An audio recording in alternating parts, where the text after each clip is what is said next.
Assalamualaikum warahmatullahi wabarakatuh. Eh, Terima kasih rekan-rekan semuanya dari guru SMP Negeri 1 Karangawen yang telah menyempatkan waktu malam-malam membersamai saya untuk melakukan tugas diseminasi ya atau pengimbasan dari modul 1.4 budaya positif. Ya, sekali lagi saya ucapkan terima kasih kepada rekan-rekan semua. Di sini saya nanti akan menyampaikan atau berbagi praktek baik tentang isi modul 1.4 yaitu budaya bisnis. Di sini saya menekankan bukan saya menggurui Bapak Ibu semuanya ya, tapi saya hanya berbagi apa yang sudah saya dapatkan di pendidikan guru penggerak. Jadi sebenarnya saya juga masih belajar ya. Saya masih belajar, saya juga baru dapat berusaha memahami, juga berusaha menerapkan. Jadi di sini saya hanya menularkan, semoga dengan kegiatan malam hari ini, setelah saya bisa menularkan apa yang saya dapat dari pendidikan guru juga, semoga dapat bermanfaat untuk kita semua dan tentunya bermanfaat untuk sekolah kita kepada peserta didik kita semuanya. Amin. Jadi saya mulai ya.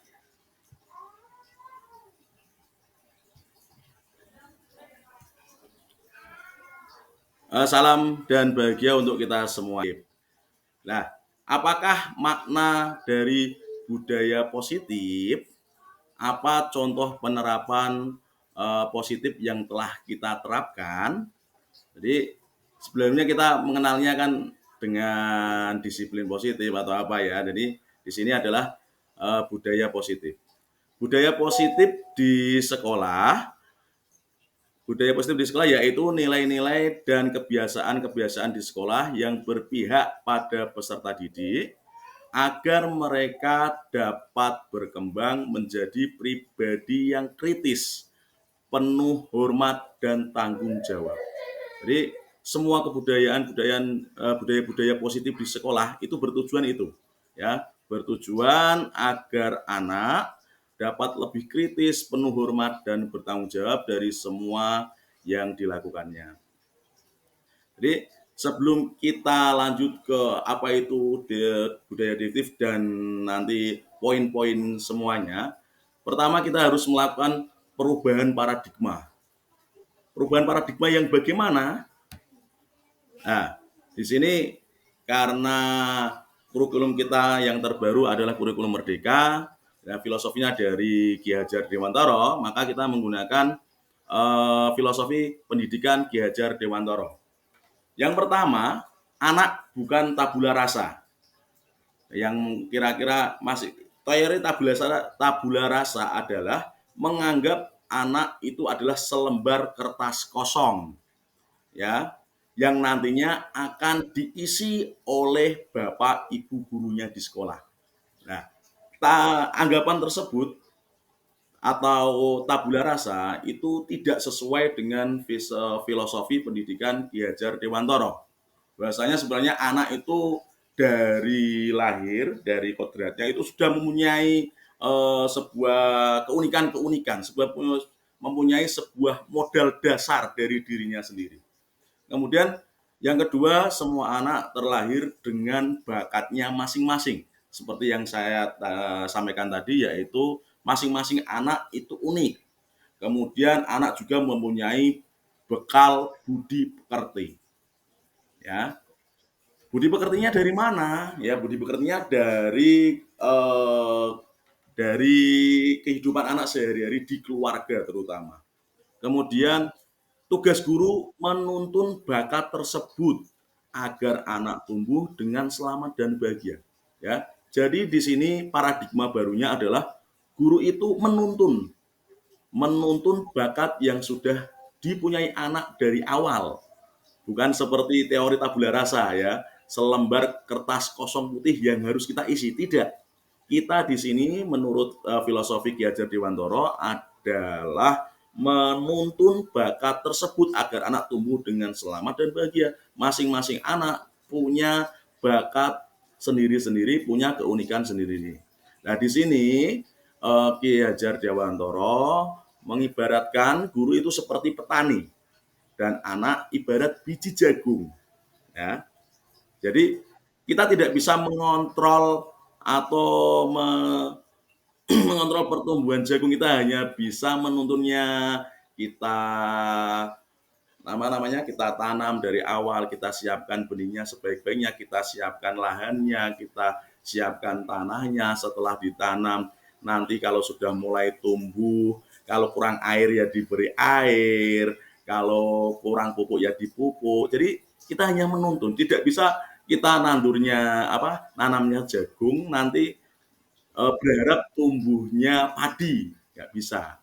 Jadi nanamnya jagung, tetap tumbuhnya nanti jagung. Lah, kita berusaha menumbuhkan jagung yang berkualitas, jagung yang bagus ya, gitu. Jadi tidak berharap bawaannya itu jagung, kita berharap jadi padi. Bawaannya anak itu jagung, kita berharap jadi gandum. Bawaannya anak jagung berharap jadi durian, ini tidak mungkin. Jadi filosofi Ki Hajar Dewantara itu kita ibaratnya petani, hanya menuntun dari awalnya jagung, benih jagung kita tumbuhkan menjadi jagung yang bagus, jagung yang berkualitas, jagung yang sehat ya, gitu. Yang selanjutnya yaitu kodrat alam dan kodrat zaman. Semua anak itu mempunyai kodrat alam dan kodrat zaman. Kodrat alam itu tempat tinggal anak, letak strategi, letak geografis anak itu memengaruhi modal anak tadi. Kemudian kodrat zaman, anak yang lahir di tahun 90-an dengan anak yang lahir di tahun 2000-an ke atas akan berbeda.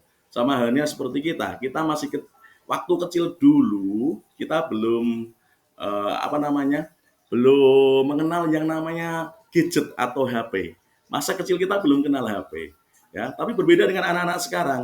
Anak-anak sekarang sejak umur 2 tahun, 3 tahun sudah mengenal HP. Bahkan orang tua banyak yang menggantungkan momong anaknya dengan HP, dengan YouTube. Yang terakhir adalah sebuah filosofi pendidikan Ki Hajar Dewantara, yaitu berpihak kepada anak. Ya, kita berpihak kepada anak, kebutuhannya anak apa, dan kita berusaha untuk memenuhinya. Oke, selanjutnya. Nah, perubahan paradigma tadi yang pertama tujuannya adalah untuk membangun budaya yang positif. Sekolah perlu menyediakan lingkungan yang positif, yang aman dan nyaman agar murid-murid mampu berpikir, bertindak, dan mencipta dengan merdeka, mandiri, dan bertanggung jawab. Jadi lazimnya disiplin dikaitkan dengan kontrol. Dalam hal ini, kontrol guru dalam menghadapi murid. Tapi paradigma baru ini tidak. Kita tidak mengontrol, kita menuntun lebih tepatnya ya. Kita tidak bisa mengontrol anak harus gini, harus gini, harus gini. Kita menuntun eh,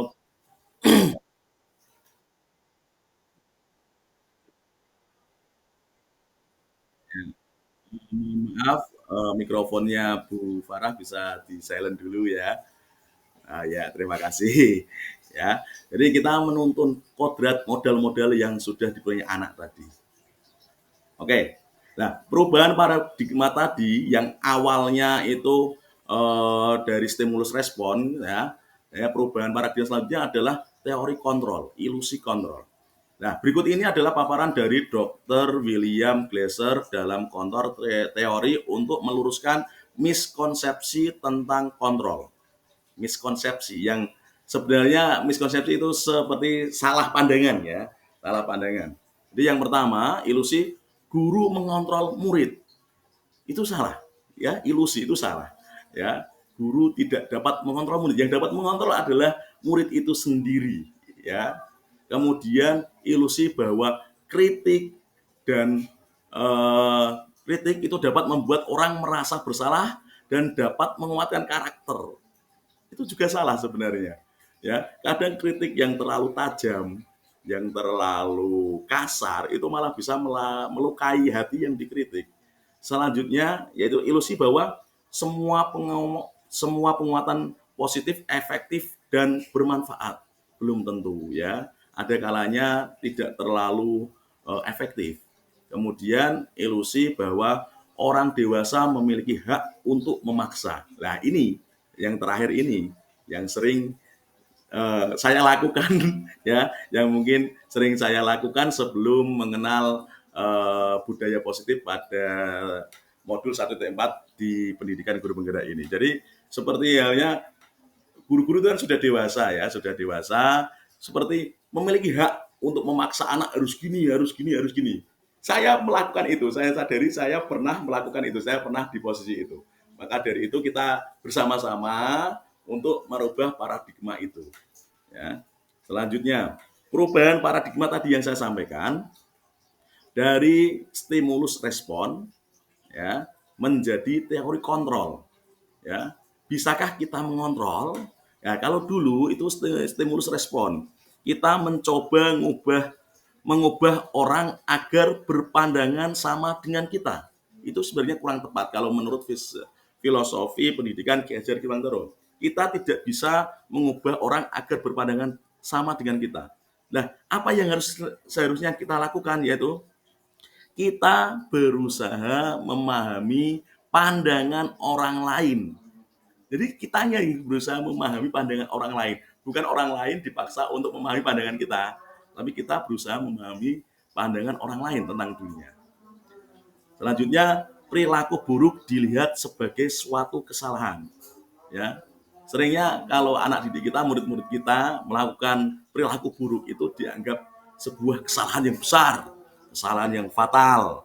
Ya, jadi sebenarnya dalam teori paradigma baru ini, teori kontrol, semua perilaku memiliki tujuan, baik itu perilaku baik, perilaku buruk, ya pasti memiliki tujuan.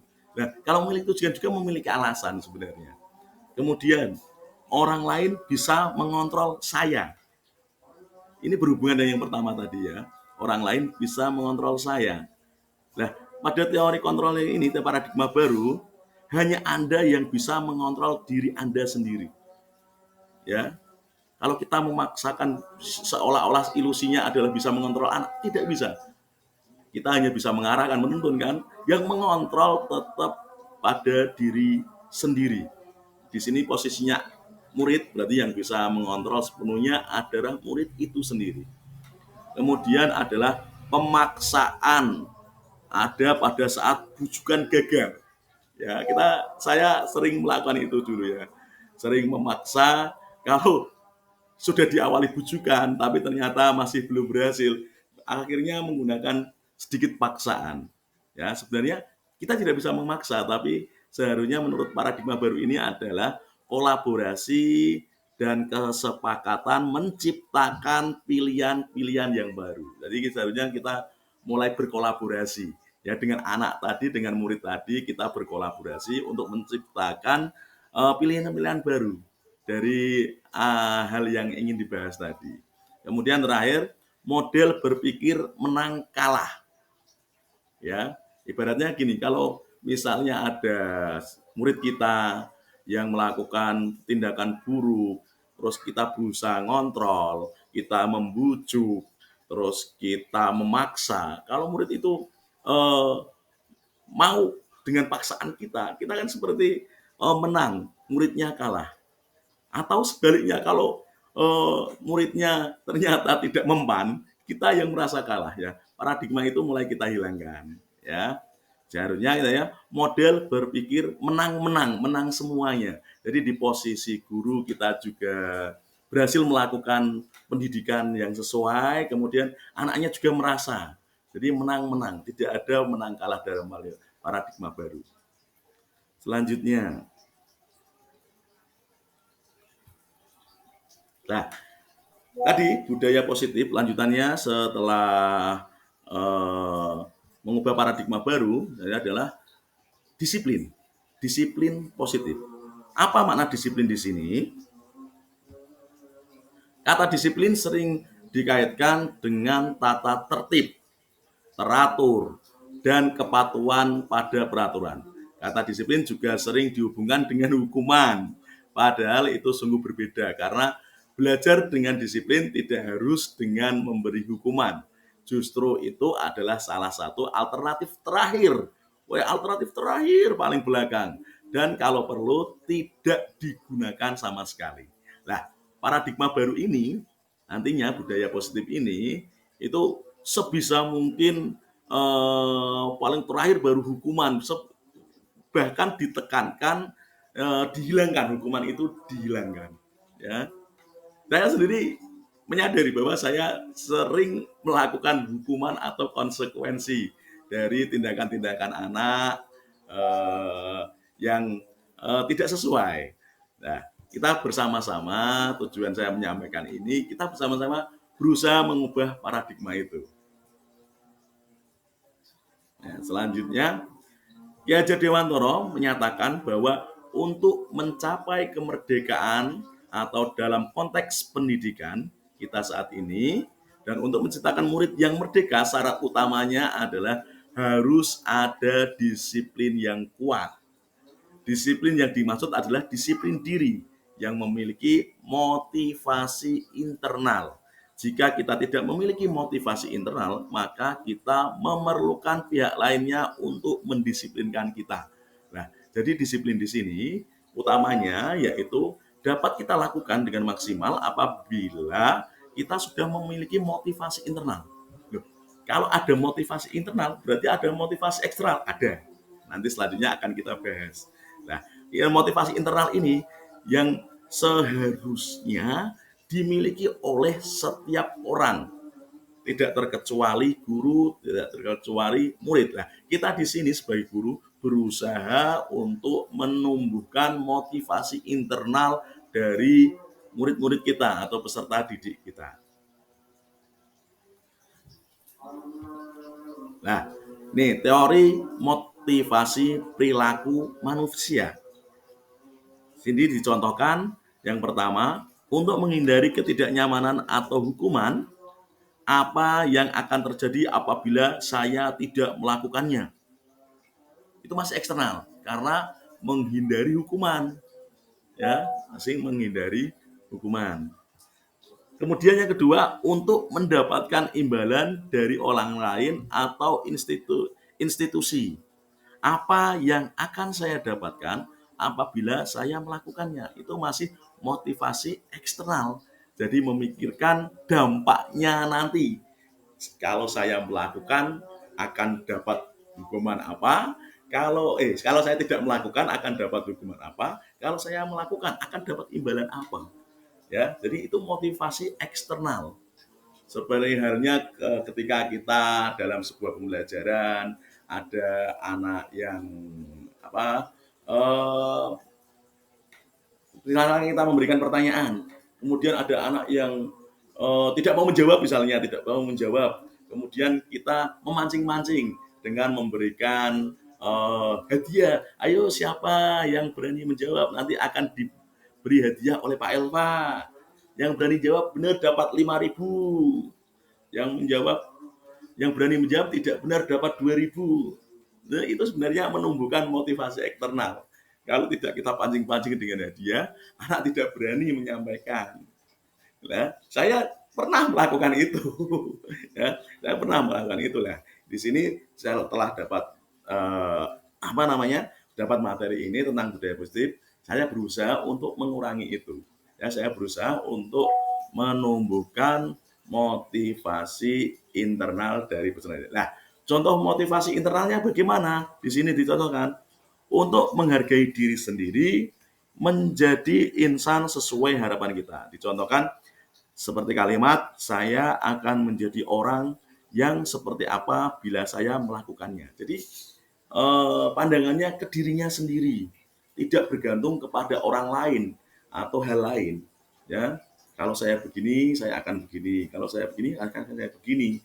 Nah, itu yang sulit ditumbuhkan, ya, yang sulit ditumbuhkan. Nah, ibaratnya kalau guyonan saja, kita sebagai guru yang seharusnya sebagai pegawai di keguruan ada kontrolnya dinas kepegawaian ya. Kalau kita kan harus berangkat tepat waktu ya. Kalau tepat waktu seharusnya kita muncul motivasi itu dari dalam diri kita sendiri. Kadang kita telat nanti kalau dipanggil BKPP bagaimana ya, telat nanti kalau ditegur kepala sekolah bagaimana ya, atau kalau kita punya urusan tidak bisa melaksanakan tugas ya, aku izin kalau kepalanya dengan izin terus ya, itu masih motivasi eksternal ya. Nah, kita di sini berusaha menumbuhkan motivasi internal, karena kita berusaha menumbuhkan motivasi anak kita dulu, diri kita dulu yang mulai menumbuhkan motivasi itu. Saya sebagai pegawai yang baik, guru, sebagai contoh teladan anak, kalau bisa kalau berangkat jangan sampai telat, ibaratnya gitu ya, jangan sampai telat. Saya tak disiplin sebelum waktunya pelajaran selesai, jangan keluar dulu, memberikan contoh kepada anak gitu ya. Jadi gitu. Sulit memang ya, memang sulit, tapi itulah yang benar, itulah yang baik. Selanjutnya, nah ini gambarannya, lingkungannya, ya. Dimulai dari yang paling tengah kecil gitu toh, ya. Perilaku kelas atau peraturan kelas, ya. Peraturan kelas, kemudian berkembang. Kalau peraturannya sudah bagus, akan berkembang lebih luas, yaitu keyakinan kelas. Nah, keyakinan kelasnya sudah bagus, berkembang, ya, akan jadi lingkungan yang positif. Lingkungannya sudah bagus, semuanya terakhir akan terjadi yang namanya budaya positif. Nah, tujuan dari materi ini, budaya positif adalah menciptakan budaya positif di lingkungan sekolah masing-masing. Nah, di sini ada lingkungan sekolah kita bersama, yaitu SMP Negeri 1 Karangawen. Nah, ini nanti akan saya bahas selanjutnya, ya, keyakinan kelas, hukuman dan penghargaan. Kita di sini kan baru-baru ini saja, jujur saya pribadi itu baru-baru ini mengenal istilah keyakinan kelas, ya, mengenal istilah keyakinan kelas, mengenal istilah kesepakatan kelas, mengenal budaya positif itu baru-baru ini. Dulu tahunya ya hukuman, penghargaan, konsekuensi apabila tidak melakukannya. Nah, di sini kita belajar bersama-sama. Saya tidak menggurui Bapak Ibu semua, saya hanya menyampaikan apa yang saya dapat. Kalau saya dapat, saya rasa itu baik, positif, bisa merubah sekolah kita menjadi lebih baik lagi. Saya sampaikan, apalagi saya juga mempunyai tugas untuk menyampaikan itu, mengimbaskan itu kepada rekan-rekan di satu sekolahan. Nah, mengapa tidak peraturan saja? Mengapa harus keyakinan kelas? Ya, pertanyaan pemantiknya itu. Jadi, mengapa kita memiliki peraturan harus menggunakan helm bila mengendarai kendaraan roda 2? Mengapa kita memiliki peraturan 3M, menggunakan masker, mencuci tangan, dan menjaga jarak 1,5 meter, ya? Mengapa kita memiliki peraturan harus datang tepat waktu pada saat mengikuti pelatihan? Nah, peraturan ini, mengapa kok tidak peraturan saja, kok malah keyakinan kelas? Karena peraturan di sini seperti satu, kalimatnya itu negatif. Seringnya peraturan itu dilarang, jangan. Nah, takutnya nanti kalau kalimatnya masih seperti itu, yang diingat-ingat itu yang jangan-jangannya itu, jangan dilarang, jangan datang terlambat, dilarang datang terlambat, ya. Dilarang tidak menggunakan helm atau itu, peraturannya seringnya itu. Nah, lebih keyakinan, biar anak-anak yakin, ya, anak-anak yakin yang sudah disepakati, yang nantinya akan menjadi kesepakatan kelas. Keyakinan itu juga akan menumbuhkan anak yakin, misalnya yakin membuang sampah harus pada tempatnya. Kenapa membuang sampah harus pada tempatnya? Kenapa harus yakin seperti itu? Karena ada nilai-nilai di situ, yaitu nilai kelestarian, nilai kebersihan, ya. Ada nilai-nilai itu. Nanti kita akan bahas lebih jauh lagi. Nah, untuk mendukung motivasi intrinsik, kembali ke nilai-nilai atau keyakinan-keyakinan lebih menggerakkan seseorang dibandingkan mengikuti serangkaian peraturan-peraturan. Peraturan-peraturan di sini ibaratnya seperti memaksa kita, ya. Aturan di sini seperti memaksa. Yang namanya paksaan, ya, mau diapa-apakan itu pasti lebih tidak enak daripada melakukan apa yang sudah kita yakini. Nah, maksudnya di situ, ya, maksudnya di situ. Ya, saya kenal pun baru-baru ini sebenarnya, menyadarinya saya tangkap baru-baru ini. Jadi seperti itu. Peraturan itu seperti mengikat, seperti memaksa. Tapi kalau keyakinan, apa yang sudah kita yakini, apa yang sudah kita percayai, itu akan lebih enak, lebih mudah untuk kita lakukan. Nah, keyakinan kelas. Keyakinan kelas adalah nilai-nilai kebajikan atau prinsip-prinsip universal yang disepakati bersama secara universal dan lepas dari latar belakang suku, negara, bahasa maupun agama. Nah, menurut Gosen pada tahun 1998, suatu keyakinan akan lebih memotivasi seseorang dari dalam. Seperti yang saya sampaikan tadi, yang sudah diyakini, yang sudah dipercaya pasti akan lebih memotivasi dari dalam atau motivasi intrinsik. Seseorang akan lebih bersemangat untuk menjalankan keyakinannya daripada hanya sekedar mengikuti serangkaian peraturan. Ya, hanya mengikuti serangkaian peraturan. Jadi peraturan-peraturan tadi yang banyak tadi yang sudah ditetapkan itu kan seperti memaksa. Kita harus gini, kita harus gini. Kadang tidak dijelaskan harus gini. Kenapa? Kita belum meyakini itu. Kalau kita sudah meyakini suatu hal yang sudah kita sepakati bersama, kita sudah yakin bersama. Nah, untuk melaksanakan itu akan lebih mudah karena itu menurut dosen tadi dapat memancing, dapat menimbulkan sebuah motivasi intrinsik, motivasi dari dalam diri sendiri. Ya, itu yang sulit. Ya, itu yang sulit, saya tekankan sulit. Untuk guru saja, ya, untuk guru saja, orang dewasa guru, untuk menerapkan itu aja sulitnya bukan main, ya. Bisa kadangkala, ya, kadangkala, tapi kadangkala eh, takut dengan peraturan, ya, takut dengan sanksi, takut dengan hukuman, kadangkala lebih condong ke itu. Nah, ini kita berusaha untuk memunculkan motivasi intrinsik pada diri anak. Kalau motivasi intrinsik pada diri anak sudah bisa muncul, ya, yang diharapkan semuanya tidak hanya tentang kesepakatan kelas harus apa namanya disiplin waktu, disiplin pakaian, kemudian berbicara sopan, tidak hanya itu, tapi juga dalam proses pembelajaran, ya, dalam proses pembelajaran, ya.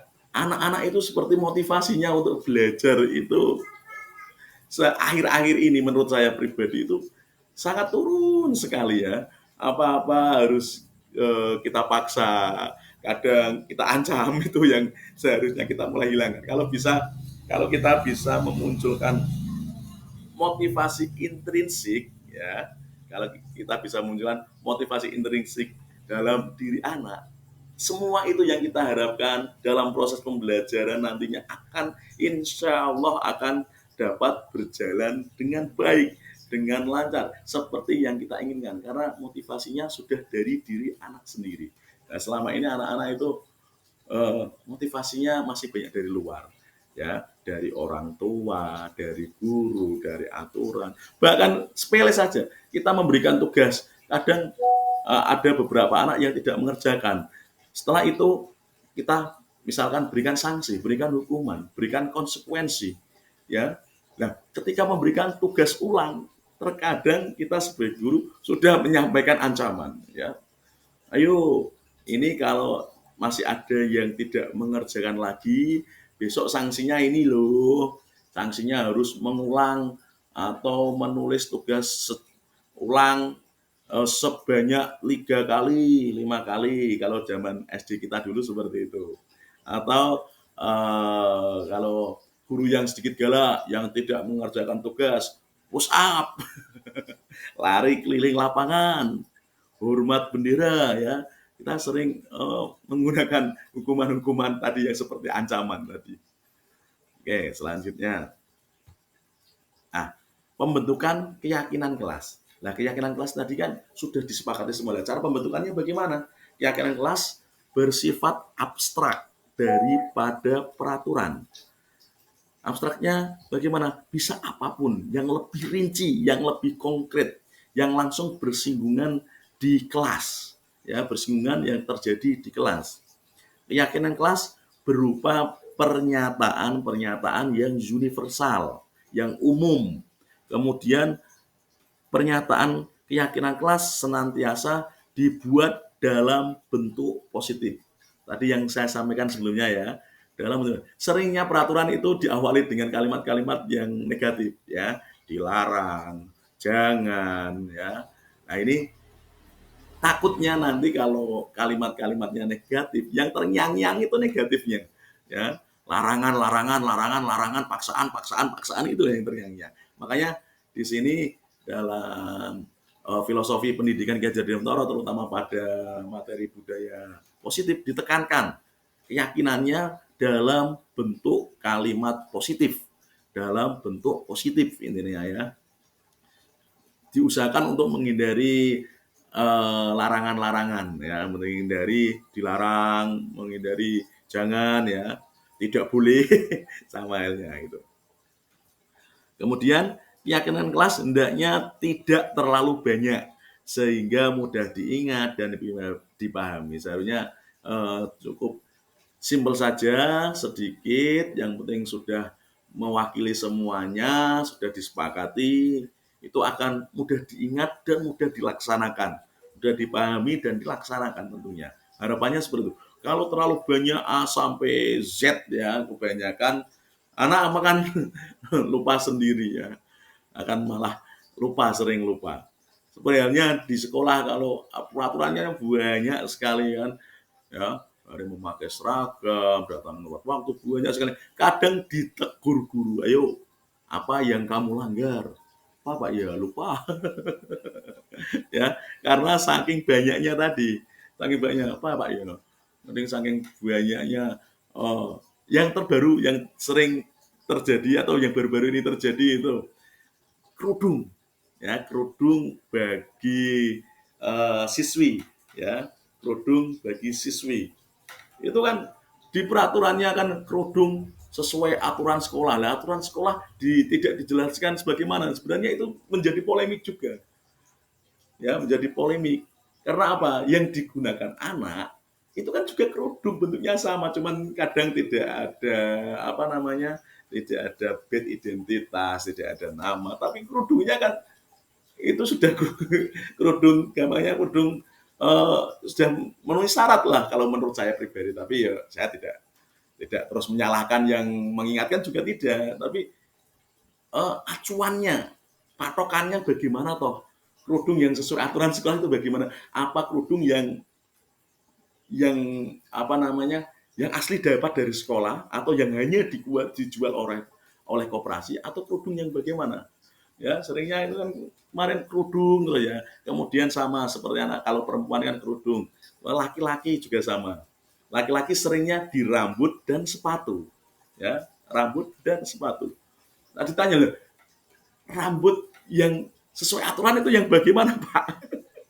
Kalau di militer jelas ya, kalau di militer, di kepolisian jelas. Kadang ada ketentuannya untuk yang baru melaksanakan pendidikan, baru awal masuk 101 atau 010, sebelah sini kosong, kosong atas 1.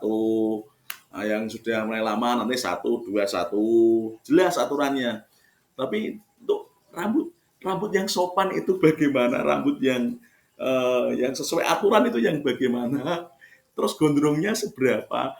Panjangnya rambut untuk anak laki-laki ke depan tidak ada peraturan yang jelas mengatakan tidak boleh melebihi alis.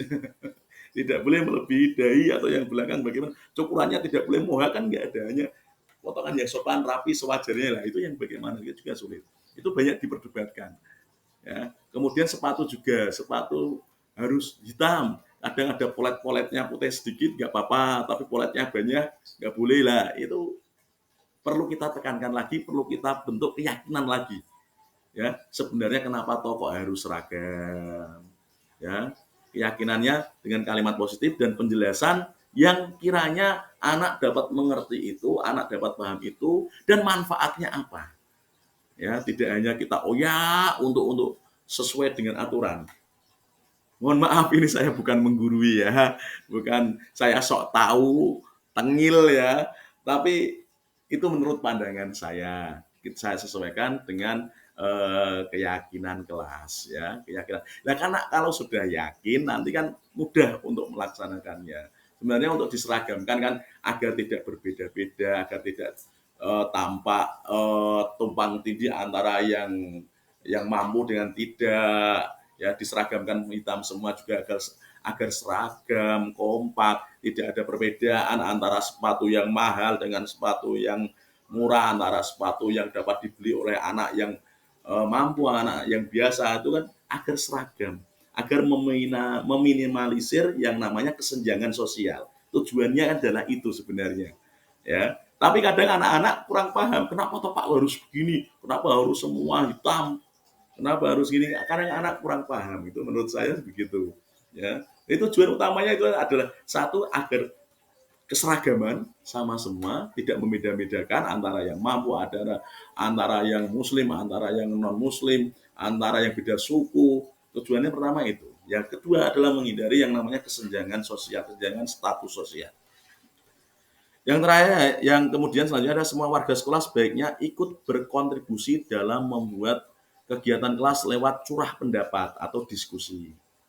Ya, yang ini namanya keyakinan kelas yang membuat ya anak-anak kelas kita sepakati bersama semua anggota kelas, dibantu oleh guru juga di situ. Terakhir yaitu bersedia meninjau kembali keyakinan kelas dari waktu ke waktu. Jadi kalau peraturan ya seringnya kan sama terus ya, sama terus ada perubahan sedikit. Nah ini kalau keyakinan kelas disepakati untuk setuju untuk ditinjau dari waktu ke waktu, menyesuaikan dengan zaman, ya, menyesuaikan dengan perubahan yang terjadi. Oke, kita lanjutkan. Nah, ini ya peraturan, perbedaan peraturan dan keyakinan ya. Peraturan selalu kembalikan buku ke tempatnya, kan seperti memaksa ya. Kalau keyakinan bertanggung jawab ya. Kalau keyakinan seperti itu. Nah, nilai kebajikannya adalah bertanggung jawab. Kalau kita sesuatu ambil dari mana dikembalikan ke tempatnya ya. Kalau peraturan bahasanya kadang seringnya memang lebih negatif ya. Menurut modul ini penjelasan ini lebih sering negatif. Kedua, dilarang mengganggu orang lain. Ya, dilarangnya begitu loh yang diingat-ingat nanti negatifnya mengganggu orang lain gitu ya. Dibuat kalimat yang lebih positif ya, kalimat yang lebih menghormati orang lain dan diri sendiri. Hadir di sekolah 15 menit sebelum pembelajaran dimulai. Ya, seperti memaksa banget ya. Dan ya hadir tepat waktu, kan tidak harus kan sebelumnya, lebih baik sebelum memang, tapi kan tepat waktu ya, tidak telat ya, menghormati orang lain, komitmen pada tujuan tuh. Dilarang melakukan kekerasan. Loh, kok melakukan kekerasan kenapa toh? Nah keyakinan biar apa toh? Biar menjaga keselamatan ya, dengan menghormati orang lain. Selanjutnya dilarang menggunakan narkoba, itu kan sebenarnya untuk menjaga kesehatan ya. Sama aja dilarang, jauhi, itu masih negatif ya. Bergantian atau menunggu giliran. Kemudian gunakan masker, jangan berlari di kelas atau koridor ya. Itu contoh-contohnya. Nah, saya sebenarnya sudah mulai ya sudah mulai mencoba, sebenarnya itu tidak mulai tapi ya mencoba menerapkan keyakinan kelas, ya, mencoba menerapkan keyakinan kelas. Sebenarnya saya mencoba untuk mulai mempraktekkan itu bukan karena apa, Pak. Sebenarnya keresahan saya tadi ini, saya melakukan ini karena keresahan saya tadi. Saya sering ketika pembelajaran di sebuah kelas itu sering sering ramah, kurang memperhatikan, antusiasnya kurang. Kemudian kalau ada tugas, ya, seringnya kalau ada tugas itu masih ada beberapa anak yang cuek. Maksudnya dalam arti cuek itu tidak mengerjakan tugas, juga tidak merasa bersalah, ya. Kemudian dari keresahan-keresahan itu saya mencoba, saya kemarin dapat materi ini, coba saya terapkan. Saya mencoba ini kemarin di kelas 7 apa ya, lupa saya, 7G atau 7F saya lupa. Di antara F, ya. Saya keresahan saya itu. Saya mencoba menjelaskan, ya, coba menjelaskan kita buat kesepakatan kelas, Nak. Mosok gini terus, apa harus saya hukum terus? Saya kelama-lamaan hukum kamu ya seneng, seneng ya, bukan seneng ya, bukan seneng menghukum kamu, seneng ya. Masa hukum terus ya, jadi saya sebenarnya kasihan, tapi yo nggak dihukum nanti nggak ceria, tapi gimana ya, bingung lah. Saya akhirnya mencoba untuk menerapkan keyakinan kelas. Saya awali dengan menjelaskan apa itu keyakinan kelas, apa itu kesepakatan kelas, ya. Kita membuat keyakinan, ya, kita kesepakati dan kita yakinkan. Oke, mohon maaf memang dokumentasinya karena kemarin saya apa namanya tiba-tiba juga tanpa persiapan juga kurang kurang terdokumentasi dengan baik, ya. Jadi berdiskusi, curah pendapat. Nah, apakah mudah?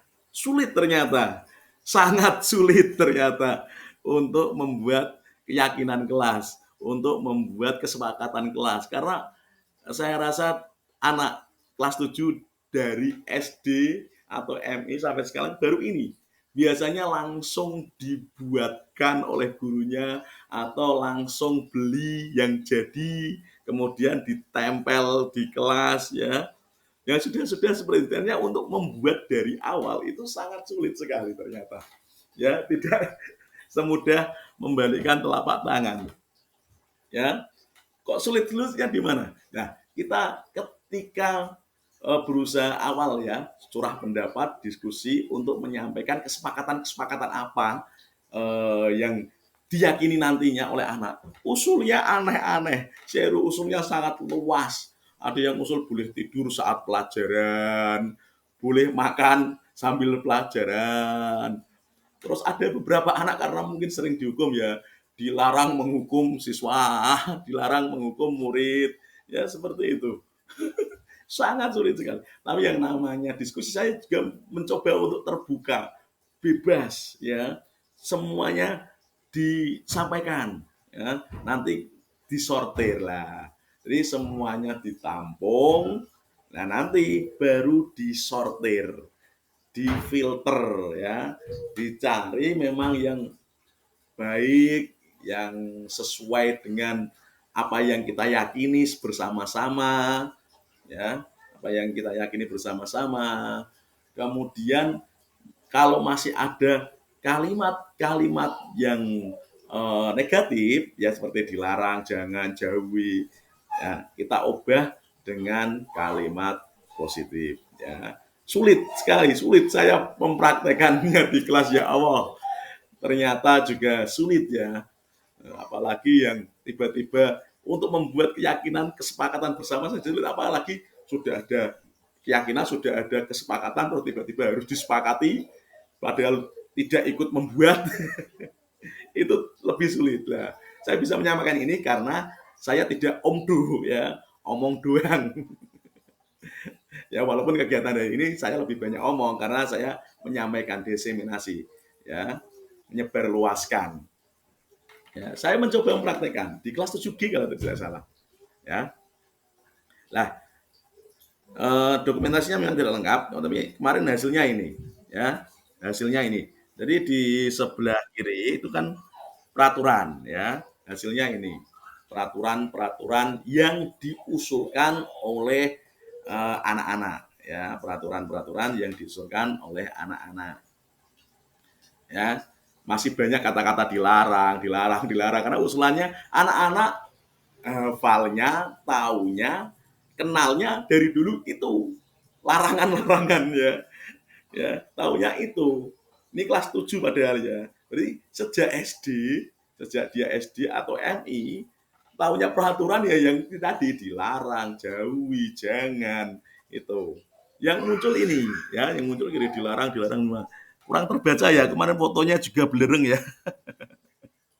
Ya, kemudian dari aturan-aturan tadi sudah disortir. Terus sebenarnya hampir semua anak mengusulkan. Ya misalkan jumlah anggota kelasnya itu 36 atau 34, ya hampir semua 30-an muncul usulan.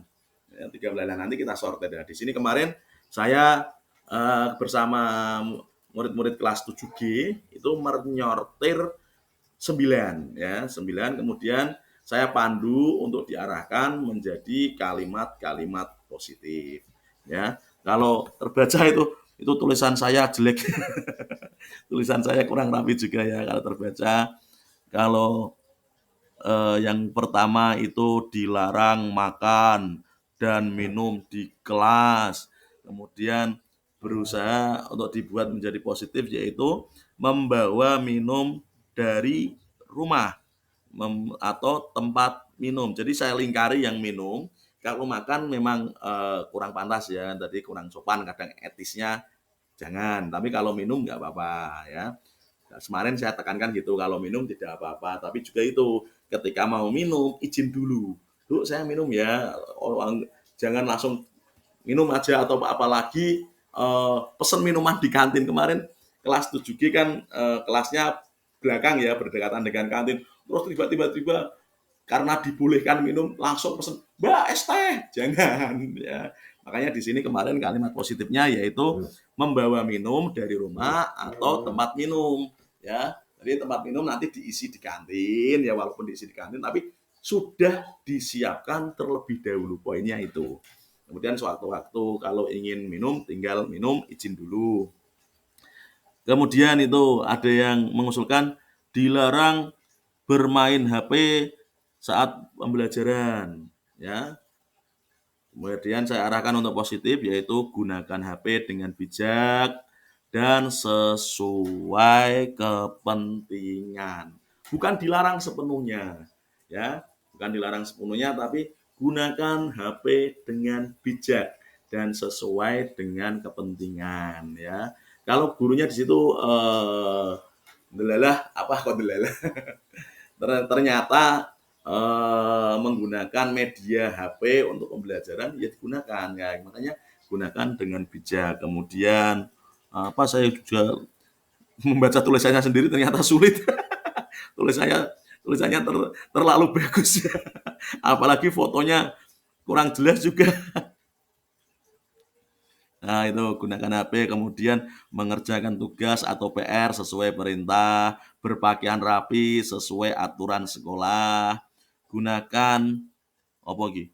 Oh, gunakan sajam ya yang sesuai atau dibutuhkan. Nah, kenapa kok ada sajam kemarin? Ya, kemarin ada yang misalnya dilarang membawa sajam ke sekolah, tapi ada anak yang nyeplos, Pak lah kalau mau apa namanya itu melancipkan pensil bagaimana kan butuh pisau kadang atau kurian ya. Makanya gunakan sajam sesuai kebutuhan. Kemudian belajar dengan tenang, sopan, berkata sopan dan ramah, berdandan sewajarnya. Kemarin anak-anak laki-laki banyak yang istilahnya gasai temannya yang mulai dandan menor-menor. Itu wajahnya udah mulai menor banget ya seperti orang dewasa kemarin. Makanya ini kemarin berdandan sewajarnya. Kemudian terakhir apa itu tadi ya lupa, dilarang telat tanpa keterangan ya. Kalau tidak salah tepat waktu gitu kalau tidak salah. Oke, mohon maaf. Nah, ini tadi. Ternyata sulit. Saya akui pribadi sulit melaksanakan itu. Tapi paling tidak saya tidak omong doang. Saya sudah berusaha untuk menerapkan apa yang saya terima. Nah, kemudian baru setelah menerapkan saya berani untuk menyampaikan ke Bapak Ibu. Kalau saya belum menerapkan, kemudian saya langsung menyampaikan ke Bapak Ibu, saru ya, saru omong doang, omong tok, wis diterapke apa urung gitu ya. Ini saya sudah mencoba untuk menerapkan ya, ternyata memang sulit, tapi lama-lama kalau dari kelas 7 sudah mulai diarahkan gurunya masing-masing atau wali kelasnya masing-masing untuk membentuk keyakinan kelas, kesepakatan kelas, apa yang diyakini, apa yang disepakati. Saya yakin nanti kalau naik ke kelas 8 lebih mudah, lebih terarah, ya, lebih mudah saya yakin karena sudah diawali. Yang sulit itu mengawali, sudah dikenalkan, ya. Mungkin di sini tidak hanya saya, mungkin ada guru lain, saya yakin ada guru lain yang sudah mencoba melakukan itu, tapi di kelas yang lain. Nah, nanti kalau sudah semuanya, hampir semua sudah melakukan, akan mudah, akan tercapai cita-cita bersama kita ya.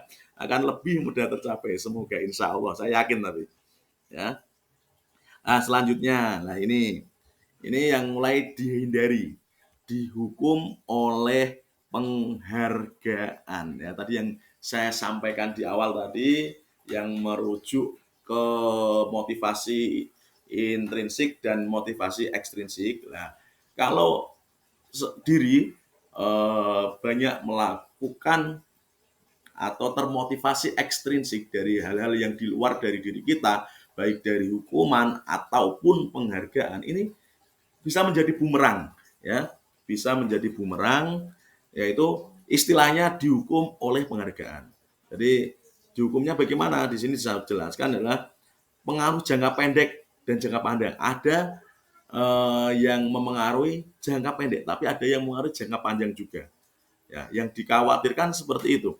Nanti dikhawatirkan kalau jangka panjang, kalau tidak mendapat hadiah, kalau tidak mendapat penghargaan, malas, tidak punya motivasi. Itu yang dikhawatirkan. Makanya istilahnya dihukum oleh penghargaan. Lah, apakah tidak boleh menghargai? Boleh, mengapresiasi. Ya, apresiasi saja. Tapi yang namanya hadiah, reward, hadiah ataupun hukuman itu mulai dihilangkan. Nanti yang penghargaan saja, hadiah saja bisa menghukum, apalagi yang hukuman ya. Penghargaan menghukum, penghargaan mengurangi ketepatan.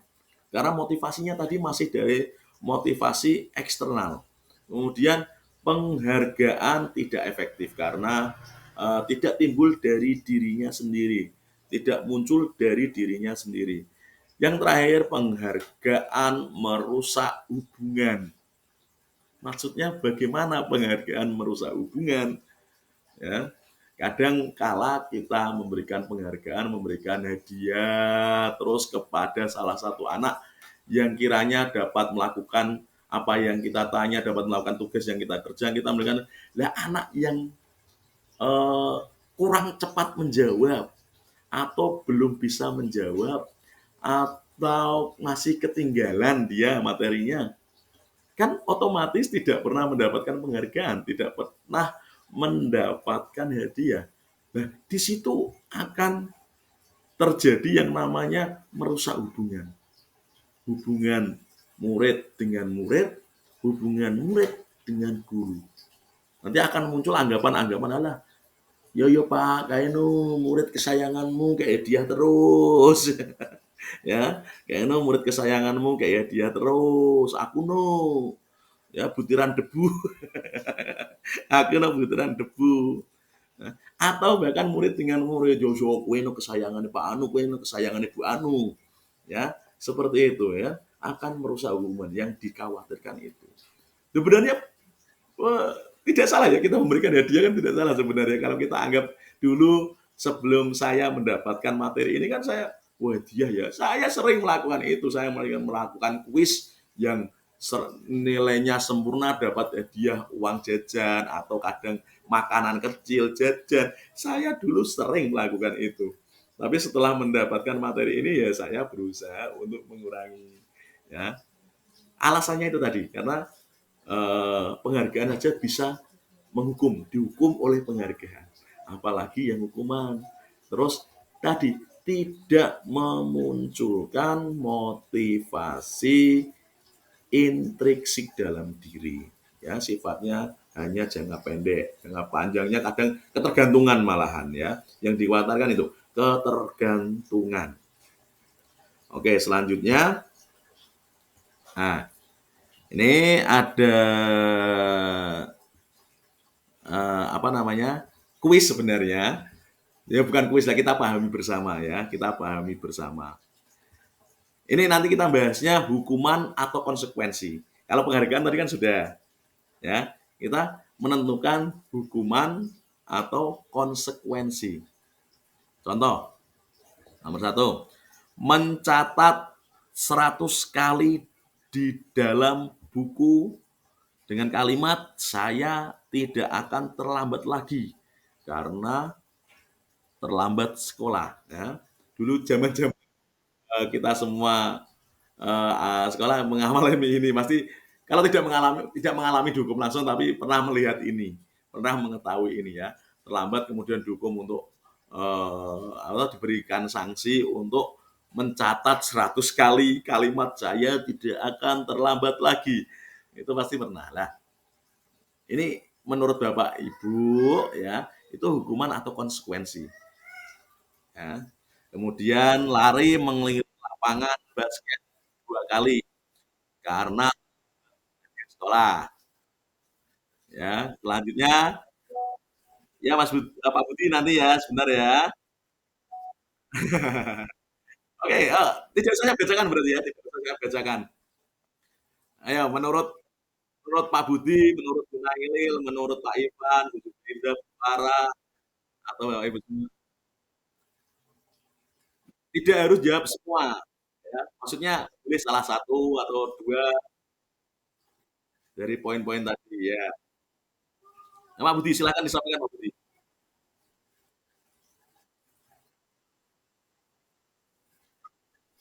Cuman, oke. Masih mau menjawab lagi atau gantian yang lain? Oh ya, dibaca lagi.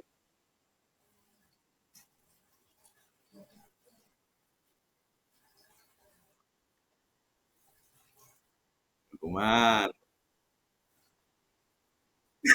Sudah lama tidak lihat saya.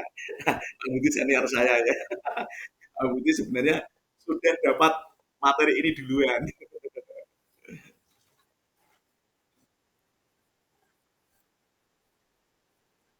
Oke,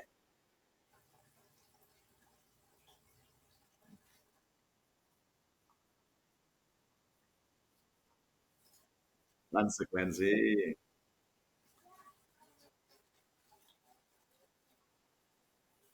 Apa? Bawahnya itu belum, Pak. Bawahnya semua belum.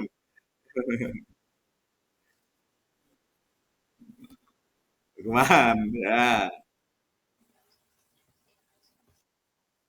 Lari, lari, lari.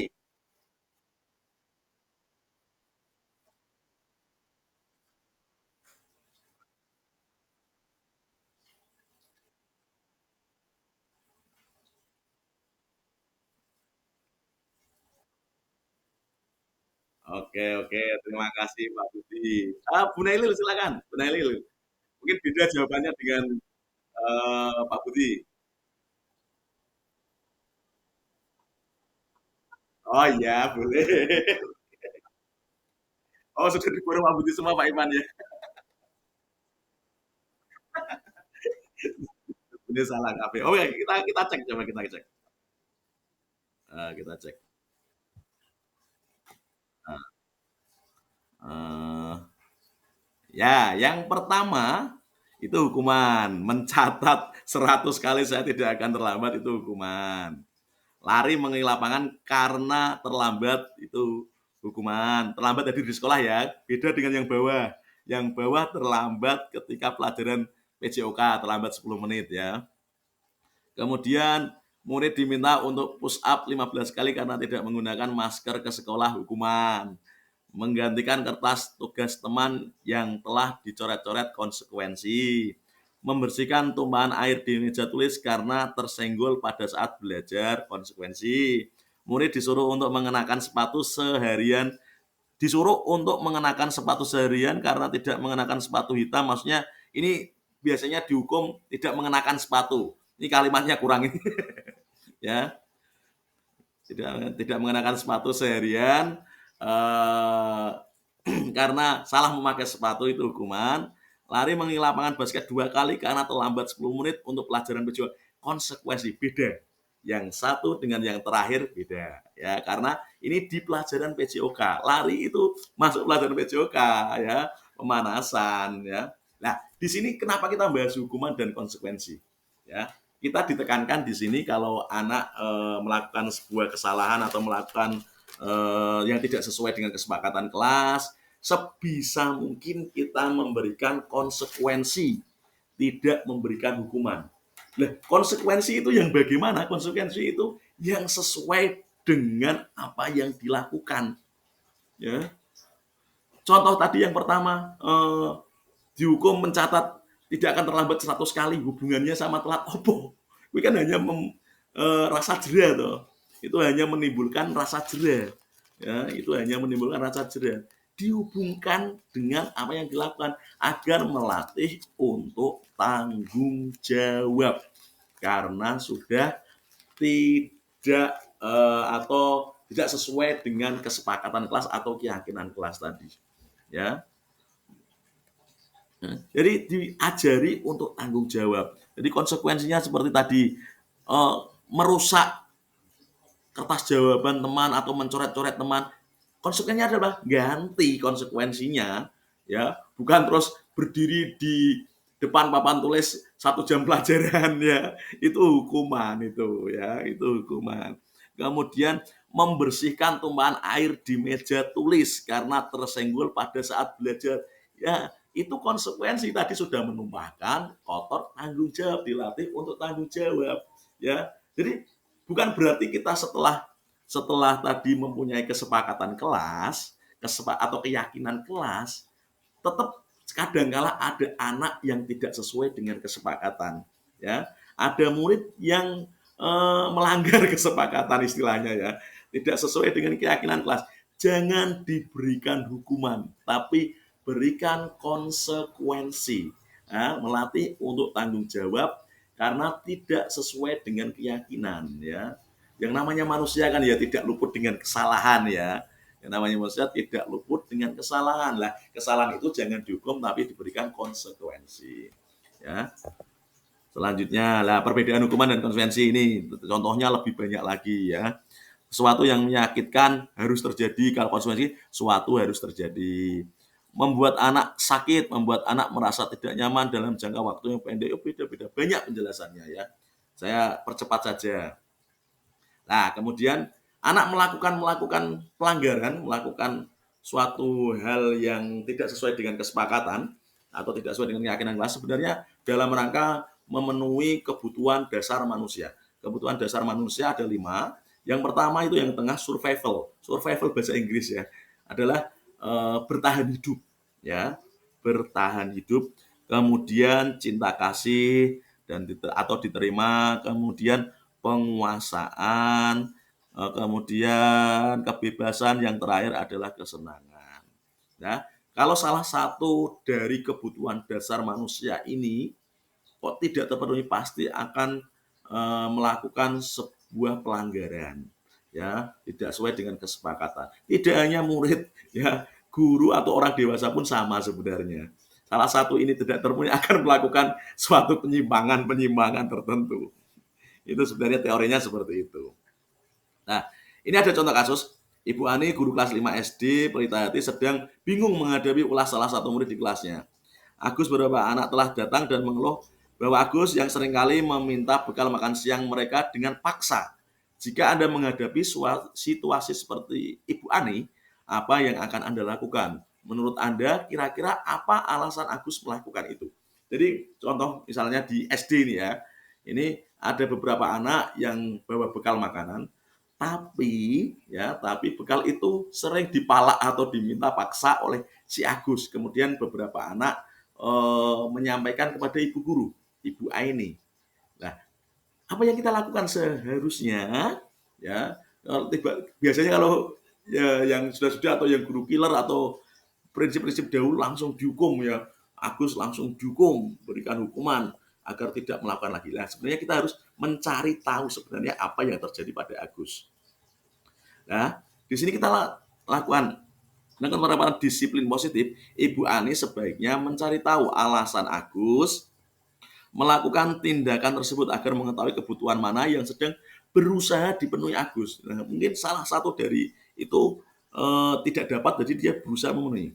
Apabila jawaban Agus karena ia lapar dan orang tuanya tidak membawakannya bekal makan siang, berarti dia melakukan kebutuhan dasar yaitu bertahan hidup.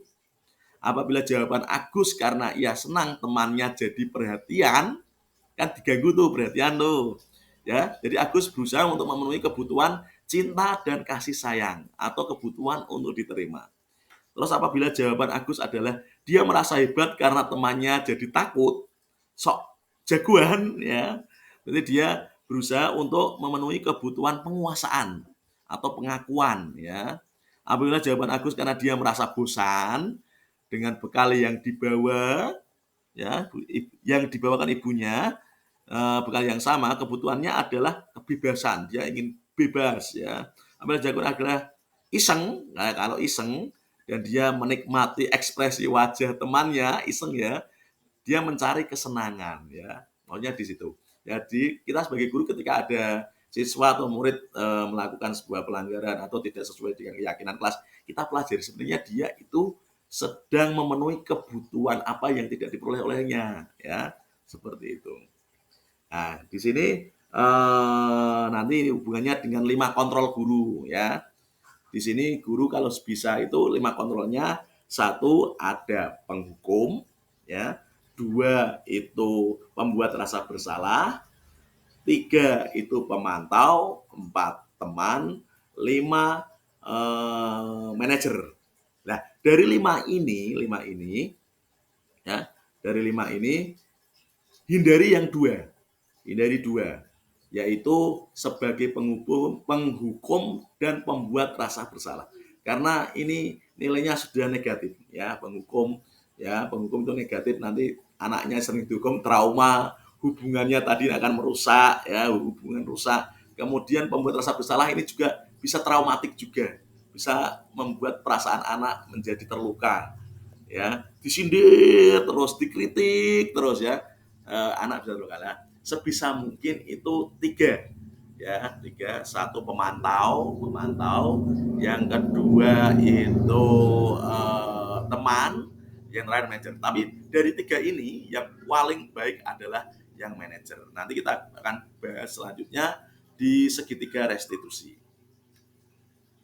Nah, restitusi. Restitusi adalah proses menciptakan kondisi bagi murid untuk memperbaiki kesalahan mereka. Tadi kan diajari konsekuensi kan memperbaiki kesalahannya. Jadi konsekuensinya apa, tanggung jawabnya apa. Nah, ini dicetuskan dalam sebuah restitusi. Dan nanti kita akan mempelajari yang namanya segitiga restitusi. Nah, 9 ciri-ciri restitusi. 1, bukan untuk menebus kesalahan, namun untuk belajar dari kesalahan. 2, memperbaiki hubungan. 3, tawaran, bukan paksaan ya. 4, restitusi menuntun untuk melihat ke dalam diri. 5, restitusi mencari kebutuhan dasar yang mendasari tindakan. 6, restitusi diri adalah cara yang paling baik untuk memperbaiki diri. 7, restitusi fokus pada karakter, bukan tindakan. 8, restitusi fokus pada solusi. Jadi solusi tadi ya, konsekuensi. Tanggung jawab, solusinya bagaimana? Menumpahkan air berarti harus dilap. Ya, mencoret lembar jawaban harus mengganti ya, konsekuensi tadi. Solusinya, restitusi mengembalikan murid yang berbuat salah pada kelompoknya. Jadi pada hakikatnya semua manusia pasti pernah melakukan kesalahan, tapi wajar. Yang namanya manusia wajar melakukan kesalahan. Tapi bagaimana berubah atau memperbaiki kesalahan itu ya. Nah ini yang saya bahas tadi, segitiga restitusi. Ketika menghadapi sebuah pelanggaran yang dilakukan anak, sebaiknya kita melakukan segitiga restitusi dalam tadi memperbaiki hubungan tadi ya. Segitiga. Yang pertama itu menstabilkan identitas anak. Ya, di sini ya, menstabilkan identitas anak, kemudian lanjut ya, validasi kesalahan. Kita validasi dulu kesalahannya kenapa. Tadi ya kita cari tahu. Si Agus tadi meminta bekal teman-temannya kenapa? Alasannya apa? Dia berusaha memenuhi kebutuhan dasar manusia apa? Yang terakhir ya, baru memperbaiki ya, memperbaiki. Ya, segitiganya solusi saran memperbaiki itu. Penjelasannya seperti itu sebenarnya. Kenapa harus menstabilkan? Kita tidak langsung menyalahkan anak, ya, langsung mengecap anak, ya, itu tidak boleh karena pada akhirnya tadi yang saya sampaikan, semua manusia pasti pernah melakukan kesalahan. Jadi hal yang umum biasa. Agar anak tidak down, agar anak tidak jatuh terus frustasi gitu ya. Jadi pada dasarnya manusia pasti pernah melakukan kesalahan, kemudian baru divalidasi kesalahannya, kemudian dicarikan solusi bersama. Solusinya apa? Keyakinan kelasnya apa? Nilai-nilai kesepakatan yang disepakati apa? Ya, untuk menimbulkan rasa tanggung jawab tadi. Ya, saya di sini juga tidak omong doang ya. Saya sudah mencoba melakukan itu. Ya, sudah mencoba melakukan itu dengan 2 anak, baru 2 anak ini. Baru 2 anak ya. Yang satu itu anak sering izin tanpa keterangan jelas keluar kelas ketika pembelajaran yang berkerudung. Yang tidak berkerudung itu anak sering terlambat saat pelajaran saya saat masuk pelajaran saya di jam pertama itu sering terlambat. Nah, saya melakukan itu. Ya, ternyata anak yang pertama tadi setelah saya lakukan restitusi dengan segitiga restitusi, yang pertama karena dia merasa bosan, jenuh, ya, pembelajaran seperti itu terus jenuh. Kemudian dia sudah merasa bersalah, dia mengakui kesalahannya, kemudian solusinya adalah lebih semangat, dia menghargai pembelajaran, bermanfaat untuk dirinya, untuk masa depan, dan juga solusi ke guru yaitu agar membuat pembelajaran lebih menyenangkan, lebih kreatif dan tidak membosankan. Banyak-banyak praktek anak usulnya gitu. Banyak-banyak untuk praktek anak. Ya Pak, Pak Budi angkat tangan tadi resen ya. Nggak apa Pak Budi. Ya yang kedua itu sama. Ternyata yang anak kedua sering telat karena kesiangan bangunnya. Nah kesiangannya kenapa? Ternyata kalau malam sering tidurnya larut malam. Nah larut malam ngapain? Ternyata dia terlalu keasikan main medsos dan juga game online. Ya, bahkan sampai dengan ngumpet-ngumpet dalam artian lampu kamar sudah dimatikan, kemudian dia masih game online tanpa sepengetahuan orang tua. Nah itu dia tidurnya jadi larut-larut. Nah setelah larut, bangunnya pagi karena orang tuanya itu kerjanya pagi, ya dia sering bangun kesiangan, akhirnya terlambat. Dan dia juga sudah mengakui kesalahannya, itu tidak baik, juga mengganggu kesehatan. Akhirnya dia juga solusinya adalah untuk mengontrol waktu bermainnya ketika malam, mengurangi, dan juga untuk bisa memasang alarm ketika tidur, didekatkan dengan diri ya, agar lebih bisa bangun tepat waktu. Kiranya ini sudah di penghujung ya, di penghujung selesai ya. Itu saja yang dapat saya sampaikan dari awal sampai akhir. Saya tekankan sekali lagi, saya tidak paling benar ya. saya tidak menggurui Bapak Ibu semua. Saya hanya berusaha menularkan materi baik yang sudah saya dapatkan di pendidikan guru penggerak, yaitu budaya positif. Sudah saya coba lakukan, memang baik, bermanfaat, tapi itu memang sulit. Sulit untuk mempraktekkan itu, apalagi dengan konsisten. Tapi dengan ini semoga kedepannya kita semua dapat dari kegiatan ini dapat mempraktekkan itu, memahami itu, sehingga cita-cita terbesar kita dari mensukseskan atau menyenangkan cita-cita anak, membahagiakan anak dapat tercapai. Itu yang kiranya dapat saya sampaikan Bapak Ibu. Saya ucapkan terima kasih sekali sudah meluangkan waktu Bapak Ibu semua untuk mendengarkan ceramah saya yang panjang lebar, yang kiranya eh, eh, tidak terhalang, tidak terhindar oleh jaringan. Sebelum kita akhiri, kita foto bersama dulu ya. Ya, kita foto bersama dulu. Yang kiranya tidak terhalang jaringan, kita buka on kamera, kita foto bersama ya sebagai dokumentasi kita pernah melakukan berbagai praktek baik ya. Oke? Siap? Pulosenya bebas. Paling ganteng, paling manis. Ya. Oke, sudah siap? Bapak Ibu sudah berpose ya? Satu, dua, tiga, sudah. Itu saja, terima kasih Ibu. Apabila ada kata-kata saya kurang berkenan, kurang sopan, seolah-olah menggurui Bapak Ibu, saya mohon maaf sekali ya. Mohon maaf banget, saya hanya menyampaikan apa yang sudah saya dapat dan semoga bermanfaat untuk Bapak Ibu semua. Sekian, saya akhiri. Wassalamualaikum warahmatullahi wabarakatuh.